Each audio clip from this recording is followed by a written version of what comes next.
Elon Musk has just declared war on the Republican Party, and several people are flocking to his banner, which is bad news for Republicans and Democrats. And this is more than just his promise to fund anyone willing to primary Republicans who voted for the big, beautiful, billionaire butt-kissing bill. He's going even further, and we all know why.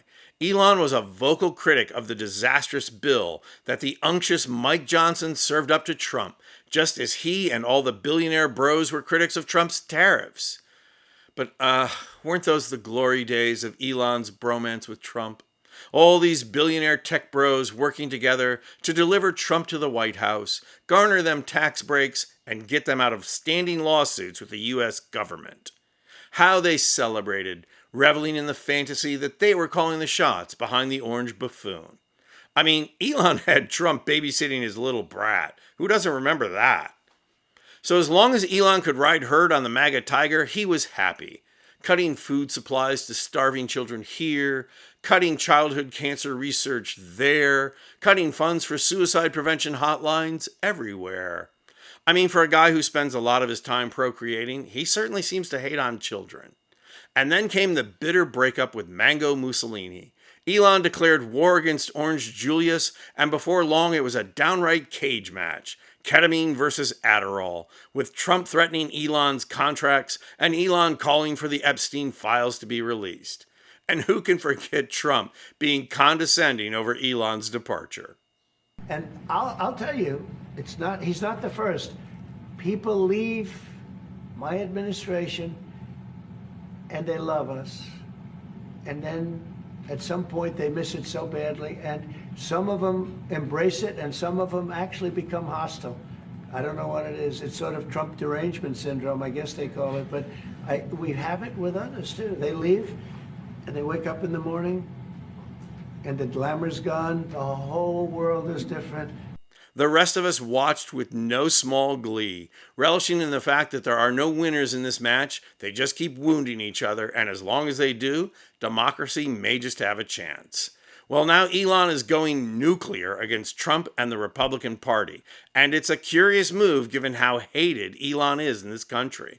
Once heralded as a tech genius, Elon single-handedly tanked his car company with his attacks on America via his Doge activities. Who can forget the Tesla protests?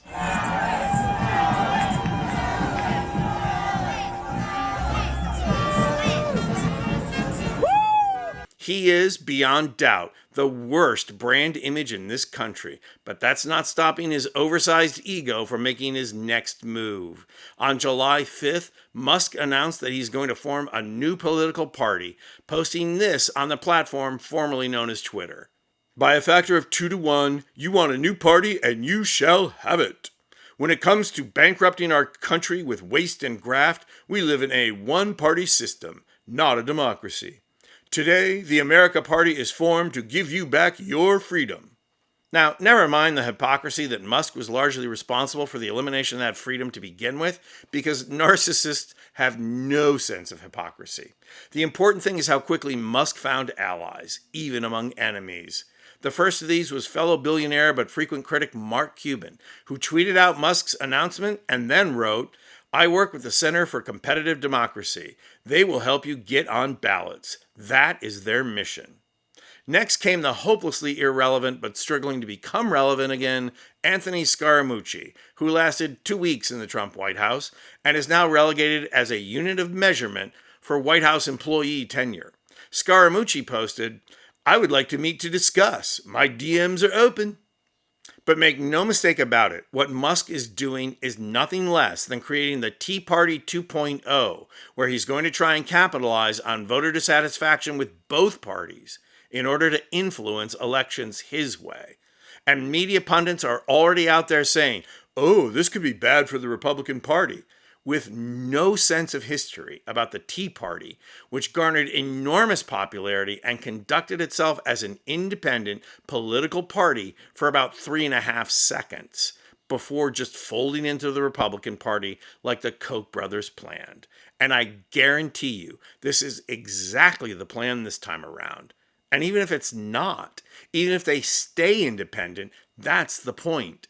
Democrats and Republicans each depend on independents to win elections. Take away a significant amount of independent voters, and Democrats will suffer even more than Republicans. The good news is that the Democrats could nip this in the bud if someone would just take a page from Newt Gingrich's 1994 playbook and run with it. And no, I'm not talking about serving your spouse divorce papers while they are battling cancer. I'm talking about Gingrich's contract with America. The ambitious Gingrich rallied Republican candidates, many taking on incumbent Democrats, with a simple list of compelling issues that highly motivated the middle ground voters. That technique and the subsequent electoral victory swept Gingrich right into power. Someone like Jasmine Crockett needs to do the same thing, and the contract would only need 5 simple issues: minimum tax on billionaires, minimum tax on corporations, minimum wage of $15, Medicare for all, and a no gimmick, no taxes on tips and Social Security. Wall Street and AIPAC suck-ups like Hakeem Jeffries and Chuck Muck Schumer are way too establishment to make those kinds of promises, which is why somebody ambitious should do it in their place and get out on the campaign trail with all these insurgent Democrats looking to unseat Republican incumbents. If there's one thing Democrats should learn from Mondani's victory in New York, it's that offering the big ideas that Wall Street doesn't want you to talk about is exactly a winning formula. Or the alternative is you can sit around and watch the Tea Party 2.0 take away the most winnable midterm election of the last 30-something years. I'm Anthony Vincent Gallo for Occupy Democrats.